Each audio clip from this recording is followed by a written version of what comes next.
तो देखो बच्चों, अभी तक हमने वर्क और एनर्जी में क्या क्या कंसेप्ट देखे थे कि अगर, तो वर्क हमने पहले देखा था। वर्क क्या था? What is work? कौन बच्चे बताएगा?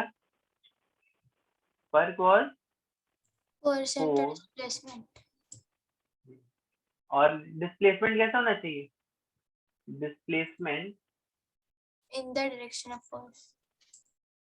Should be in direction of force. ठीक है, तो हमने अभी 3 केसेस देखे थे। अगर मेरा वर्क ऐसे हो रहा है, या मेरा वर्क अगर मान लो ऐसे 90 थीटा हो रहा है, तो इस केस में वर्क डन कितना आ रहा था? S into H into cos theta, यहाँ पे केवल S into, and this work done is positive work. ठीक है,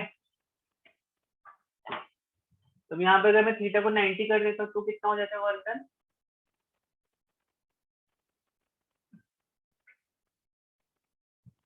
वर्क डन 0। और अगर मेरा फोर्स ऐसा लग रहा है और डिस्प्लेसमेंट मेरा ऐसा हो रहा है, सॉरी, ठीक है, बराबर है, बात तो ही हुई। बट लेट्स से फोर्स मेरा ऐसा लग रहा है विच इज फ्रिक्शनल फोर्स, और डिस्प्लेसमेंट मेरा ऐसा होता है, तो यहाँ पे वर्क डन इज, तो वर्क डन आपका निगेटिव हो सकता है, पोटेंशियल एनर्जी निगेटिव हो सकती है, change in kinetic energy negative हो सकती है। ठीक है, समझ में आ रही बात की नहीं आ रही है? ये हमने देखा था। फिर हमने एक और कंसेप्ट देखा था कि जितने भी वर्क डन लग रहे होंगे उनका work basically work kinetic energy theorem. what did it state? It states that summation of all work done is equal to change in its kinetic energy। ठीक है, इसको हमने प्रूव भी किया था, इस थ्योरम को, summation of all work done is equal to change in its kinetic energy. याद आ रहा है कि नहीं याद आ रहा है? देखो यहाँ पर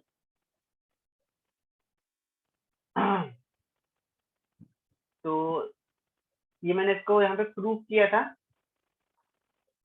ठीक है, और फिर हमने क्या देखा था कि इसको हमने यूजिंग काइनेमेटिकल इक्वेशन डेराइव भी किया था। तो यूजिंग काइनेमेटिकल इक्वेशन डेराइव, तो देखो इसको अप्लाई कैसे करते हैं। जितने भी वर्क डन लग रहे होंगे, फॉर एग्जाम्पल अभी समझो ये एक स्लेज है। स्लेज मतलब मालूम है? स्लेज इज समथिंग जिसमें आपको चीज रखते हो, उसको फिर खिसका के लेके जाते हो। तो इसमें फ्रिक्शनल फोर्स मान लो 20 न्यूटन का लग रहा है, ये 100 न्यूटन का लग रहा है 60 डिग्री, इसका डिस्प्लेसमेंट 2 मीटर हुआ। तो यहाँ पे वर्क डन जो हम निकालेंगे सब फोर्सेस की वजह से निकालेंगे।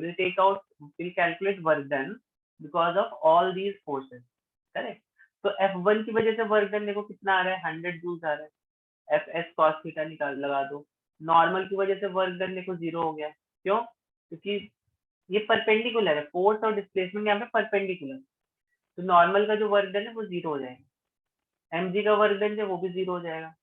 ठीक है, और वर्क डन बाई फ्रिक्शन जो है दैट विल बी ऑल्सो, ये कितना हो जाएगा, फोर्स इंटू डिस्प्लेसमेंट। अभी ये निगेटिव हो जाएगा, देखो फोर्स ऐसे लग रहा है और डिस्प्लेसमेंट इस डायरेक्शन में लग रही है। ठीक है, तो जब इन सब चीजों को सम अप कर दोगे तो 60 जूल्स आ जाएगा, which is equal to change in kinetic energy. ठीक है ना? समझ में आ रही बात की नहीं आ रही है? समझ में आ रही बात की नहीं बच्चों?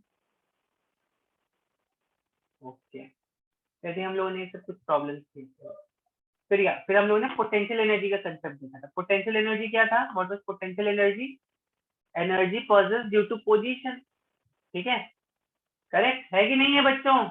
तो यस नो समथिंग अगर नहीं समझ में आ रहा है तो अब ऑब्वियस सी बात है कि अगर मान लो इसको हम ज्यादा हाइट तक उठाएंगे, इसको ज्यादा हाइट तक उठाएंगे, तो जब ये यहाँ से गिर के यहाँ पर आएगा तो इसकी काइनेटिक एनर्जी भी ज्यादा होगी।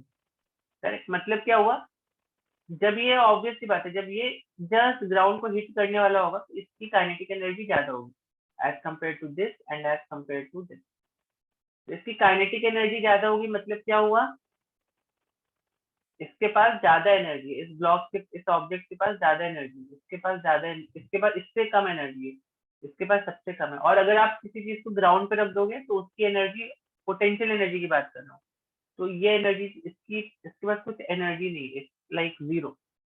ठीक है, तो आई थिंक मैंने आपको बताया था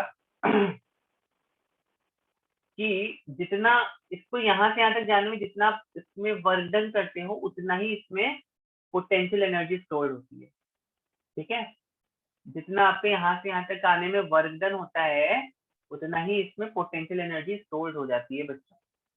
समझ में आ रही है बात कि नहीं? करेक्ट। तो यहाँ से देखो, तो अब इसको यहाँ से यहाँ तक लेके जाने में कितना वर्क डन किया होगा तुमने? mgh का वर्क डन किया। इसको एकदम धीरे धीरे अगर आप लेके जा रहे हो, एक्सप्लेन कैसे लेके जा रहे हैं। तो ध्यान रखो, potential energy at a height as per small distances की बात है, यहाँ पे mgh हो जाएगा। लार्ज डिस्टेंसेस में क्यों नहीं ले सकते हैं? लार्ज डिस्टेंसेस में क्यों नहीं ले सकते हैं बच्चों? इसको बताओ जल्दी से, लार्ज डिस्टेंसेस पे इसको क्यों नहीं ले सकते हो? कौन बताएगा? तो अगर आप बहुत ज्यादा हाइट एच कर दोगे then what will happen? Value of g will change. Correct. मतलब आप देखो ना, जैसे अगर हाइट बहुत बढ़ गई तो जी की वैल्यू ऑब्वियस बात है चेंज हो जाएगी ना। तो ऐसा नहीं कि आप एकदम मून तक चले गए तो कुछ फर्क ही नहीं पड़ेगा, नॉट लाइक। फिर हमने देखा था कंजर्वेशन ऑफ एनर्जी। तो आज से will just start from conservation of energy. I am assuming आपको पोटेंशियल एनर्जी का कंसेप्ट समझ में आ गया, वर्क काइनेटिक एनर्जी थ्योरम क्या होता है ये समझ में आ गया। Now let's begin to think on conservation of energy. ये बहुत ही इंपॉर्टेंट प्रिंसिपल है। ठीक है, और हम सबको बचपन से ही पढ़ते आ रहे हैं, एनर्जी इज ऑलवेज कंजर्व। ठीक है, एनर्जी तो हमेशा कंजर्व रहेगी ही रहेगी। ये बहुत ही बेसिक सा प्रिंसिपल है फिजिक्स का।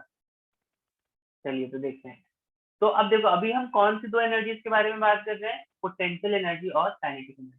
तो मैंने आपको स्टार्टिंग में देखो बताया था कि kinetic energy and potential energy they are very special kind of energy.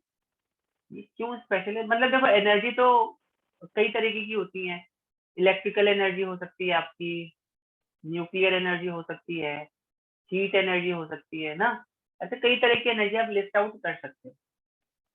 ठीक है, but kinetic energy and potential energy ये बहुत ही स्पेशल काइंड ऑफ एनर्जी है।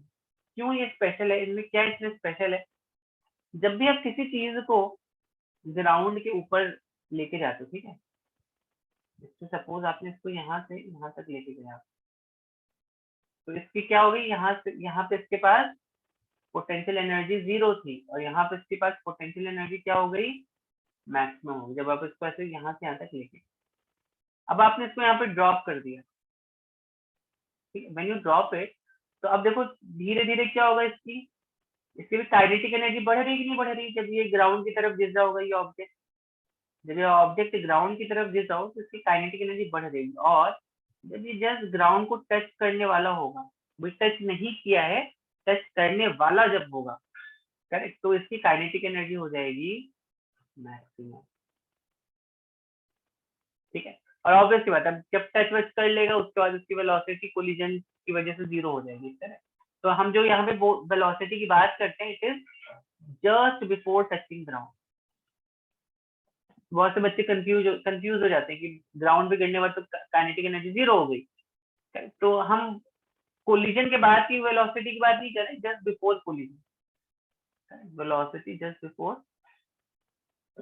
कोलिजन। ठीक है, समझ में आई बात कि नहीं आई? समझ में आई बात कि नहीं आई बच्चों? Got it, sir. Yes,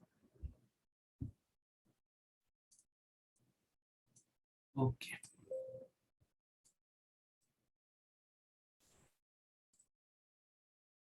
So now you have to see कि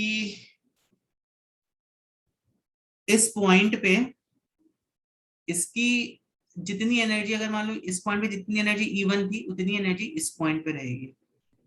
और इनफैक्ट किसी भी पॉइंट पे अगर मान लो E3 कोई भी आप पॉइंट कंसीडर करते हो, तो जितनी एनर्जी E1 यहाँ पर थी उतनी एनर्जी यहाँ पर होगी, और उतनी ही एनर्जी कहीं और किसी दूसरे पॉइंट पर होगी। समझ में आ रही है बात? तो अब देखो, जैसे जब भी आप किसी चीज को ड्रॉप करते हो, ये एक इंपॉर्टेंट केस है, इस पे आपको क्वेश्चन भी पूछ सकते हैं। तो ऑब्वियस सी बात है यहाँ पे इसके पास पोटेंशियल एनर्जी जो है वो मैक्सिमम है, यहाँ पर इसके पास काइनेटिक एनर्जी जो है वो मैक्सिमम है, यहाँ पे इसके पास K इज 0, यहाँ पे P इज 0, और बीच में क्या होगा, बीच में इसके पास PE प्लस KE दोनों रहेंगे। ठीक है, इतनी बात समझी सर बच्चों को? बीच में पीई और के सेम रहेगा? हाँ, बीच में कहने का मतलब कोई भी पॉइंट ले लो किसी और पॉइंट नहीं में। सर, मिड पॉइंट पे वो हाँ, PE mid is equal point to पे KE होगा। नॉट नेसेसरी, नॉट नेसेसरी, करके देख लो आप हाँ बराबर है, मिड पॉइंट पे यस पी प्लस के इक्वल हो जाएगा यस, क्योंकि पोटेंशियल एनर्जी हाफ होगी तो काइनेटिक एनर्जी भी हाफ हो जाएगी। करेक्ट, ठीक है, समझ में आई बात? चलो इस पर एक सिंपल सा प्रॉब्लम करके देखते हैं, उसके बाद फिर हम लोग पावर करेंगे। तो इसमें बच्चों आपको question I don't think so इसमें बहुत टफ क्वेश्चन आपको पूछ सकता है, तो मैंने आपको कुछ जो इंपॉर्टेंट कंसेप्ट थे वो बता दिए थे। जैसे कभी कभी आपको पूछता है कि एक ऑब्जेक्ट है, उसमें ये एक स्टैंडर्ड क्वेश्चन है बच्चों, इसी को घुमा फिरा के ना आपको लैंग्वेज चेंज करके क्वेश्चन में पूछेगा। तो जैसे मान लो ये ऑब्जेक्ट है, ठीक है, चलो आप ही लोग बताना मुझे, इसकी इनिशियल वेलोसिटी थी 10 मीटर पर सेकेंड और इसमें फ्रिक्शनल फोर्स लग रहा है 5 न्यूटन का। तो वो तो पूछेगा कि कैलकुलेट करो डिस्टेंस कितना ट्रेवल हो before coming to rest. It is asking x is equal to what. अगर चलो मास ले लेते हैं हम इसका 1 कीजिए, बताओ जरा, देखते हैं कौन कौन बच्चे इसको बता पाता है। So this is initial velocity, ठीक है।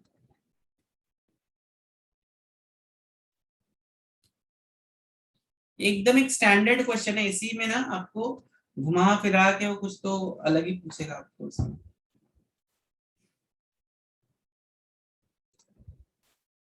तो अभी मैंने आपको बताया work kinetic energy theorem, correct. Work kinetic energy theorem से अगर आप इसको देखोगे तो इसमें कौन कौन से फोर्सेस लग रहे हैं, mg लग रहा है, नॉर्मल लग रहा है, बट ये दोनों फोर्सेस तो भाई you know they are kind of ये फोर्स और ये फोर्स, ये दोनों फोर्सेस कैसे हैं आपके, these two forces are equal and opposite, तो ये they will not exert any force on each other. yes अभी सही सुन, I mean वर्क डन जो इन दोनों फोर्सेस का होगा वो जीरो हो जाएगा। क्यों जीरो हो जाएगा, क्योंकि ब्लॉक तो ऐसे मूव कर रहा है ना, display this is perpendicular to each other, correct. अब यहाँ पर देखो फ्रिक्शनल फोर्स लग रहा है मेरा, करेक्ट, तो frictional force into x that is displacement into frictional force, this is how much change in its kinetic energy, ठीक है। फ्रिक्शनल फोर्स कितना हो गया 5 into x equals to half mv square। अच्छा ये नेगेटिव होगा क्यों, फोर्स और डिस्प्लेसमेंट सर ऑपोजिट वो है, अपोजिट जा रहा है। यस, तो हाफ mv v में मतलब फाइनल हो गया, और हाफ mu u मतलब इनिशियल। तो चेंज जब भी आप निकालते हो तो फाइनल माइनस इनिशियल करते हो ना, तो के ई फाइनल माइनस के ई इनिशियल। और भी बच्चे का है कुछ, अदिति, यस अदिति का थोड़ा सा गड़बड़ हो गया, अदिति का भी। तो 5 डॉट एक्स इक्वल्स टू, ये तो जीरो हो गया, क्यों जीरो हो गया, क्योंकि यहाँ पे तो इसकी वेलोसिटी जीरो हो जाएगी, तो यहाँ पे काइनेटिक एनर्जी जीरो हो गई, माइनस हाफ मास कितना है इसका 1 कीजिए, u कितना है, इनिशियल वेलोसिटी वाज 10 का whole square, so this is minus 5x equals to minus 50, so x comes up to be 10 meters, 10 meters is the answer। अब देखो आप अगर यहाँ पे काइनेमैटिक्स लगाते बैठोगे तो पहले आप चाहो तो यहाँ पे पहले फोर्स से मास से इसका एक्सीलरेशन निकाल लो, यू नो, फिर एक्सीलरेशन निकालने के बाद फिर v square equals to u square plus 2x भी कर सकते हो, but that I think will be little lengthy process. This is ये आपको 2 लाइन में हो जाता है, इसको kinetic work kinetic energy theorem लगा देते हैं, ठीक है। तो ध्यान रखना इस तरह से आप अप्लाई करते हो। चलो अभी मुझे बताओ, एक बॉल है, क्वेश्चन नंबर 2, एक बॉल है, ठीक है, और अब इसको मैंने कितने हाइट से फेंका, मैंने इसको फेंका ऊपर से, ड्रॉप किया, मतलब यहाँ पे इनिशियल वेलोसिटी वाज 0, मैंने इसको ड्रॉप किया, कितनी हाइट से लेना, 100 मीटर से ड्रॉप किया, चलो ठीक है। तो 50 मीटर और 75 यहाँ से that is from here 50 meters and from here 75 meter. What is velocity? Find कर सकते हो, देखो जरा जल्दी से देखो कितनी आ रही वेलोसिटी, यहाँ पे सी कितनी वेलोसिटी होगी, यहाँ पे सी कितनी वेलोसिटी होगी, जल्दी से बताओ मुझे।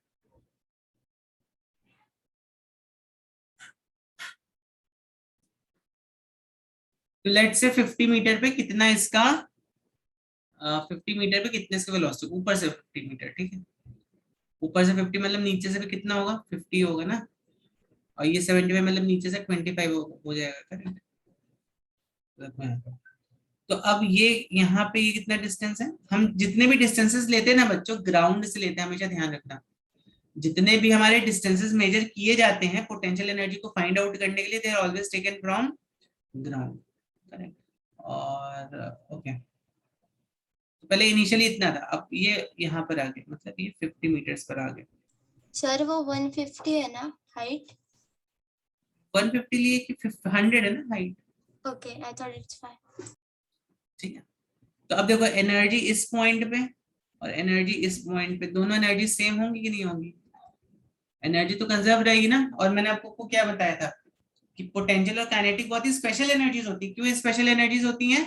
क्योंकि एक दूसरे में कन्वर्ट हो जाती हैं, बाकी और कैसा किसी भी एनर्जी में नहीं होता है। देखो आपका फैन चलता है, फैन से हीट निकलेगी, ऑब्वियसली एनर्जी कंजर्व रहेगी, लेकिन वो हीट दोबारा से इलेक्ट्रिकल एनर्जी में चाहो तो कन्वर्ट हो जाए, वो पॉसिबल नहीं हो पाता है, ठीक है। फ्रिक्शन की वजह से हीट एनर्जी निकलती है, तो आप वो चाहो कि उस हीट से फिर आप दोबारा वर्क कर लो, तो वैसा नहीं पॉसिबल होता है, ठीक है।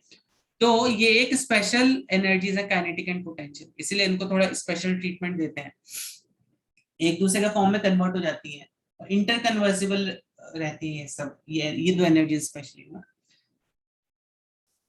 ओके, तो अब देखो यहाँ पे energy at A is equal to energy at B, तो यहाँ पे कितनी एनर्जी होगी, यहाँ पे एनर्जी होगी, this will be total of, यहाँ पे केवल और केवल पोटेंशियल एनर्जी होगी कि नहीं होगी, ए पर केवल और केवल पोटेंशियल एनर्जी होगी, ठीक है।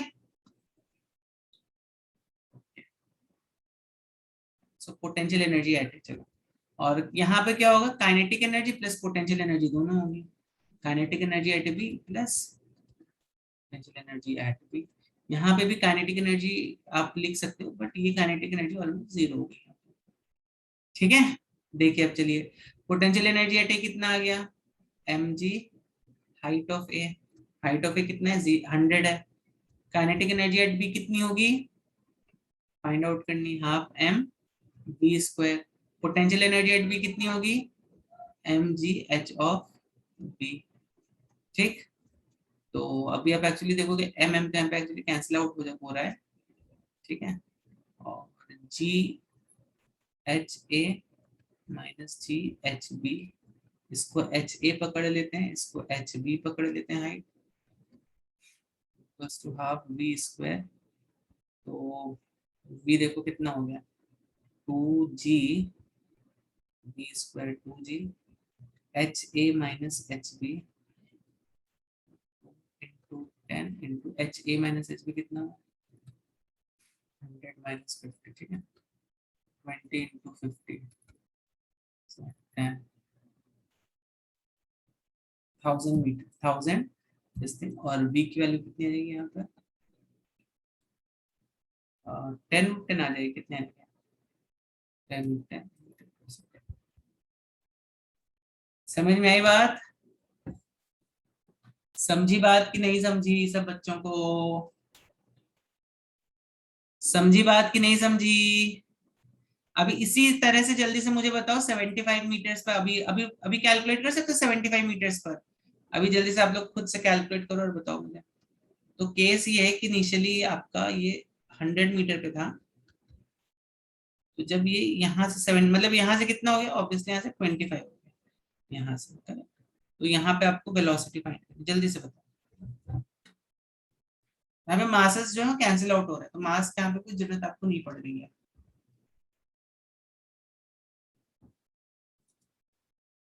तो इस क्वेश्चन को आपको खुद से भी ट्राई करना है, ठीक है। This will be like your homework. तो इसको मैंने ऑलरेडी एक तरीके से सॉल्व करके बता दिया है। तो यहाँ पर आप अज्यूम कर सकते हैं इनिशियल वेलोसिटी 0 है, तो इस पॉइंट पे वेलोसिटी कितनी होगी है भाई, अभी आपको खुद से सॉल्व करके देखना कितना है, ठीक है। चलो नेक्स्ट क्वेश्चन की तरफ बढ़ते हैं। मैंने और क्वेश्चन प्लान किए थे, ठीक है, will give them as a homework. चलो तो अभी मुझे बताओ, आप यहां से यहां तक गए, एक बॉल को आपने डिस्प्लेस किया from this point two this point, ठीक, ये लेंथ L है, ये लेंथ, ये हाइट H है। फिर आपने एक बॉल को ऐसे आप लेके गए,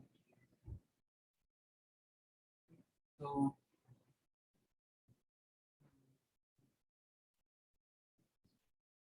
ये भी हाइट हमारी H है।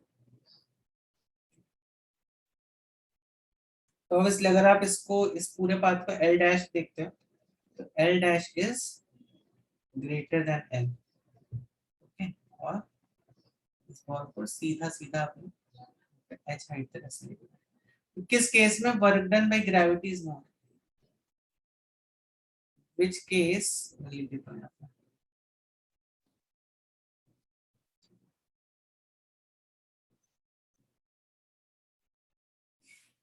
which case has maximum work done, बताओ। वर्क डन बाय ग्रेविटी,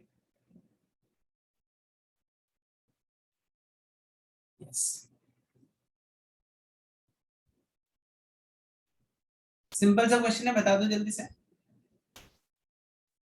तो बच्चों this will be also your homework, इसको मैं होमवर्क की तरह I will just give this. तो आप सोच के बताना इसमें किसमें वर्क डन आपका मैक्सिमम होगा, ठीक है। दिस विल बी लाइक, ठीक है, किसमें वर्क डन मैक्सिमम होगा, this is like your homework. चलो तो अभी पावर देखते हैं क्या होता है। तो बताएगा पावर क्या होता है, व्हाट इज पावर। देखो एनर्जी हमने क्या डिस्कस किया था, एनर्जी क्या होता है, व्हाट इज एनर्जी। एनर्जी होता है कैपेसिटी टू डू वर्क, मतलब आपके पास क्षमता है कि नहीं है उस काम को करने की, वो है एनर्जी। जैसे फॉर एग्जांपल अभी एक बच्चा हो गया और एक मान लो कोई बहुत बड़ा सा एक पर्सन हो गया, ठीक है। तो child may not have that much capacity to lift an object and all that, पर एक बड़ा पर्सन, बड़ा एक बिग बिग जिम वाला आदमी है, he can lift big big objects, correct, ठीक है। तो एनर्जी क्या होता है, आपके पास कितना कैपेसिटी है वर्क करने का, ठीक है ना। That is known as energy. Power क्या होता है, व्हाट इज पावर, कौन बताएगा पावर क्या होता है। Power is rate of doing work,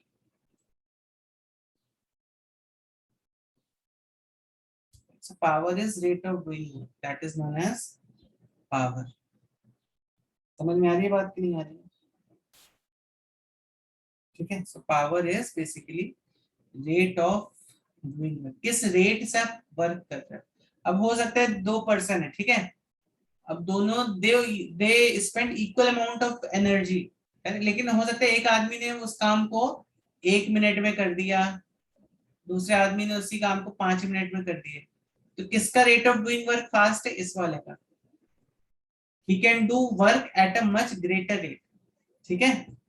तो पावर क्या होता है, रेट ऑफ डूइंग वर्क, और जब भी मैंने आपको बताया रेट वर्ड आ जाए तो you have to divide that thing with time. तो पावर का फॉर्मूला होता है work done upon time taken, और इसका यूनिट क्या होता है, इसका यूनिट होता है joules upon second. Joule second ऐसे भी लिख सकते हैं, जिसको हम वाट भी बोलते हैं, करेक्ट। कभी कभी आपको work done watt second, this is actually joules and all. तो याद रखना इसका जो एसआई यूनिट है पावर का, वो क्या होता है, पावर का एसआई यूनिट होता है एसआई यूनिट। ठीक है, एक सिंपल सा कंसेप्ट है, इसमें आपको सिंपल सिंपल क्वेश्चन मिलेंगे। देखो जैसे फॉर एग्जांपल अभी, ठीक है, इतनी बात समझ में आई, इतनी बात सब बच्चों को समझ में आई कि नहीं आई? Can you prove power is equal to, चलो पहला question, prove that power is equal to force into velocity. जल्दी से प्रूव करो इस क्वेश्चन, देखो प्रूव कर पा रहे हो क्या इसको? तो दूसरा क्वेश्चन देता हूँ आपको, इसको अगर मैं प्रूव करना है तो ये इनफैक्ट फॉर्मूला भी बच्चों ध्यान में रखना। पावर हमें क्या पता है, वर्क डन अपॉन टाइम होता है ना। वर्क डन क्या होता है, force into displacement upon time, correct. और यहाँ पर देखो force into displacement upon time, displacement upon time क्या होता है, वेलोसिटी तो होता है, तो f इनटू, तो p is equal to f, this is also a very important formula। कभी कभी आपको फोर्स दे देते हैं, वेलोसिटी दे देते हैं, पूछते पावर कितनी होगी इस ऑब्जेक्ट की, तो सिंपल है मल्टीप्लाई कर दो। तो ये सब बच्चों फॉर्मूले याद रखना, वर्क काइनेटिक एनर्जी का एक इंपॉर्टेंट फॉर्मूला है। ये देखो एक इंपॉर्टेंट फॉर्मूला, ये सब फॉर्मूला आपको क्या बोलते हैं, इतने एम्फेसाइज नहीं करते इन सब फॉर्मूलेस को, कुछ बुक्स इतने एम्फेसाइज नहीं रहते हैं, बट इस पर ही क्वेश्चन आपको पूछते हैं मोस्टली। ठीक है, पावर फोर्स इनटू वेलोसिटी, और ऊपर मैंने आपको वर्क काइनेटिक एनर्जी थ्योरम। ठीक है, चलो अब देखो एक और लास्ट क्वेश्चन देखते हैं, then will end. Question is, एक 100 वॉट का bulb operates for 5 hours, how much electrical energy it will consume? बता सकते हो?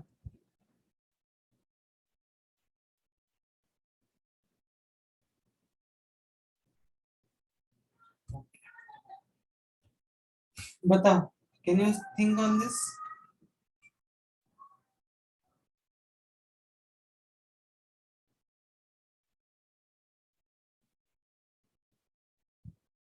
यस, जल्दी से बताओ।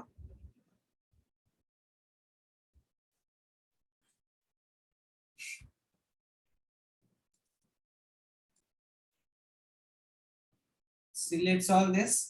तो हमें क्या मालूम है, वर्क डन क्या होता है? वर्क डन होता है पावर, इसको हम एक और फॉर्मूला लिख सकते हैं वर्क डन का, पावर इनटू टाइम ना। देखो यहाँ पे जूल्स को आप क्या लिख सकते हो, वॉट इनटू सेकंड लिख सकते हो कि नहीं लिख सकते? तो 1 joules is basically 1 watt into second. ठीक है, अब बल्ब कितने वॉट का, 100 वॉट का बल्ब है, 5 घंटे जला लिया आपने, तो वर्क डन कितना जाएगा, power into time, you have to use this formula over here. ठीक है, तो आप देख लो पावर कितना है बल्ब का, 100 वॉट है, करेक्ट, 100 वॉट। और टाइम कितना है, 5 आवर्स, तो 5 into 60 which is how much, into 60 कितना हो गया, 500 इंटू 3600, 36 5 से कितना, 3 5 6 35 18 180, 3 4 1 2 3 4 या 1.8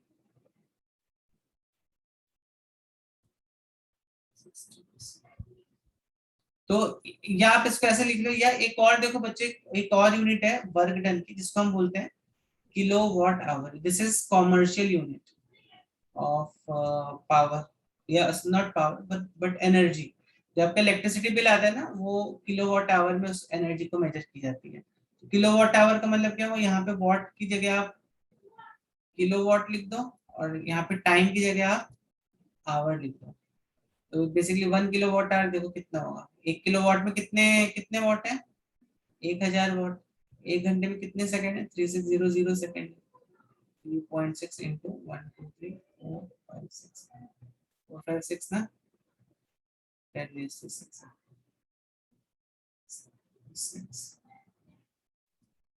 समझ में आई बात की नहीं आई? आप इस क्वेश्चन को किलोवाट आवर में भी कन्वर्ट कर सकते हो. 0.1 किलोवाट का bulb use for 5 hours which is 0.5 kilowatt hour. समझी बात की नहीं समझी? यस ठीक है, ठीक है बच्चों. तो I think with this we end your this work energy power. इससे ज्यादा तो मुझे नहीं लगता कुछ आपको पूछ लेगा. और थोड़े क्वेश्चन प्रैक्टिस कर लेना 15-20 इसमें, तो I think that will be sufficient. मैं दे दूंगा आपको कौन कौन से क्वेश्चन आप कर सकते हो.